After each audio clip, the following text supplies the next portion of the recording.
Alam mga lola, nagbabad ang lola nyo ng okra. Ayan. Kasi nagpa-laboratory ako, ang taas ng sugar ng lola nyo. So, para mapabilis yung pagbaba niya, mag-iinom ako ng okra, binabad sa tubig.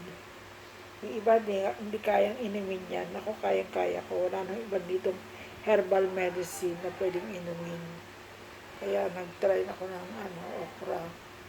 Yan lang muna yung pinakatubig ko araw-araw hanggang sa bumaba ang aking sugar. Ang taas ng sugar ko ngayon.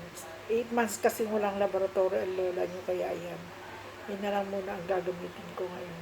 Pero nag-ano pa rin ako ng maintenance ko. Pangpababa lang ng yan ng sugar para mabilis bumaba. Hindi naman ako malakas kumain, ewan ko bakit gano'n. Siguro kakakain ng mga junk foods. Kaya nagkaganon yung lola niya. Tumaas ang sugar. Okay mga lola, mga mami, thank you for watching. Bye!